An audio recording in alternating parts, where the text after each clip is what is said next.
Hello guys, welcome back to Q&A 360. இந்த வீடியோவில் நம்ம என்ன பார்க்க போகிறோம் அப்படின்னு பார்த்தீங்கன்னா, டெட் பேப்பர் 1ஓட தமிழ் கொஸ்டின் அண்ட் ஆன்சர்ஸ் பார்க்கலாம்.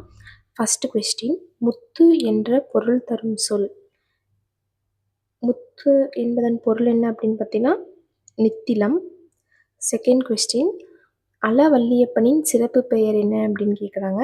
இவர் வந்து குழந்தைகளுக்காக நிறைய புக்ஸ் எழுதியிருக்காரு. ஸோ இவரை வந்து குழந்தை கவிஞர் அப்படின்னு சொல்லுவாங்க.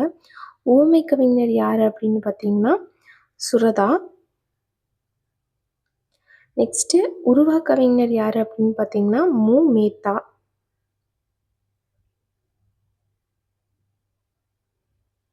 அடுத்த கொஸ்டின், கலை என்னும் சொல்லின் பொருள். கலை அப்படின்னா கரும்பு. கலைக்கு இன்னொரு மீனிங் இருக்குது, அது என்ன அப்படின்னு பார்த்தீங்கன்னா மூங்கில். இந்த ரெண்டில் எது கொடுத்தாலும் நீங்கள் செலக்ட் பண்ணிக்கலாம். அடுத்த கொஸ்டின், நவை என்பதன் பொருள். நவையோட பொருள் என்ன அப்படின்னு பார்த்தீங்கன்னா குற்றம். நெக்ஸ்ட் கொஸ்டின், பண்டைய தமிழர்கள் 7 அடி சென்று யாரை வழி அனுப்பினர் அப்படின்னு பார்த்தீங்கன்னா விருந்தினரை.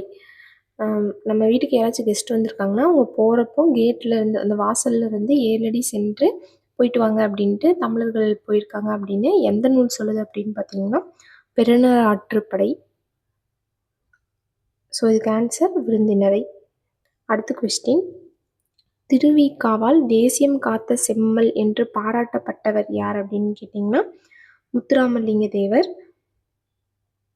அடுத்த கொஸ்டின், கடை சங்க காலத்தின் தமிழகத்தில் எழுதப்பட்ட எழுத்துக்கள். கடை சங்க காலத்தில் எழுதப்பட்ட எழுத்துக்களை எப்படி சொல்லுவாங்க அப்படின்னு பார்த்தீங்கன்னா தமிழ் எழுத்துக்களை கண் எழுத்துக்கள் அப்படின்னு சொல்லுவாங்க. இது எப்படி ஈஸியாக ஞாபகம் வச்சுக்கலாம் அப்படின்னு பார்த்தீங்கன்னா கா கா அப்படின்னு ஞாபகம் வச்சுக்கிட்டிங்கன்னா ஈஸியாக இருக்கும். இந்த கொஸ்டின் வந்து டிஎன்பிசியில் கூட 2026 கேட்டாங்க. 25 or 26 ரெண்டு இதில் ஏதோ ஒன்று கேட்டாங்க. அடுத்த கொஸ்டின், ஆர்டிக் காலா என்பது என்ன அப்படின்னு பார்த்தீங்கன்னா இது வந்து ஒரு வகை கடல் பறவை. இதோட ஸ்பெஷாலிட்டி என்ன அப்படின்னு பார்த்தீங்கன்னா இது உலகிலேயே மிக நீண்ட தூரம் பயணம் செல்லும் பறவை, வலசை போகும் பறவை. அதாவது என்ன அப்படின்னு பார்த்தீங்கன்னா மைக்ரேஷன், ஒரு இடத்துல ஒரு கண்ட்ரிலேருந்து இன்னொரு கண்ட்ரிக்கு வந்து சீசன்ஸ் சேஞ்ச் ஆகும்போது பேர்ட்ஸ் மூவ் ஆகும். அதில் வந்து ரொம்ப உலகிலேயே ரொம்ப லாங்கஸ்ட் டிஸ்டன்ஸ் வந்து இந்த ஆர்டிகாலா பறவை தான் வந்து ட்ராவல் பண்ணுது அப்படின்னு சொல்கிறாங்க. இன்னொரு கொஸ்டின் என்ன அப்படின்னு பார்த்தீங்கன்னா பறவை மனிதர் அப்படின்னு இந்தியாவில் யாரை சொல்கிறாங்க அப்படின்னு பார்த்தீங்கன்னா டாக்டர் சலீம் அலி. இவரோட புக்கு ஆட்டோபயோகிராஃபி புக்கோட பேர் என்ன அப்படின்னு பார்த்தீங்கன்னா சிட்டுக்குருவிகளின் வீழ்ச்சி. இவரை வச்சு தான் எந்திரன் 2ல் வந்து இந்த வில்லன் கேரக்டர் வந்து போர்ட்ரே பண்ணியிருப்பாங்க, இந்த பேர்ட்மேன் ஆஃப் இந்தியாவை வச்சு. அடுத்த கொஸ்டின், நேதாஜி என்னும் பெயரில் வெளிவந்த இதழ் ஒரு.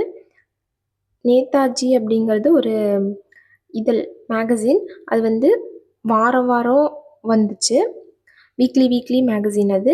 நேதாஜி அப்படிங்கிறத வந்து அந்த நியூஸ் பேப்பரை யார் பப்ளிஷ் பண்ணார் அப்படின்னு பார்த்தீங்கன்னா முத்துராமலிங்க தேவர். எந்த இயர் பப்ளிஷ் பண்ணார் அப்படின்னு பார்த்தீங்கன்னா 1948. அடுத்த கொஸ்டின், உணர்ச்சி கூறுகள் அதிகம் இடம் பெறுவது எதில் அப்படின்னு பார்த்தீங்கன்னா பேச்சு மொழி. நம்ம பேசும்போது தான் எக்ஸ்பிரஷன்ஸ் வந்து அதிகமாக இருக்கும் அப்படின்னு சொல்கிறாங்க.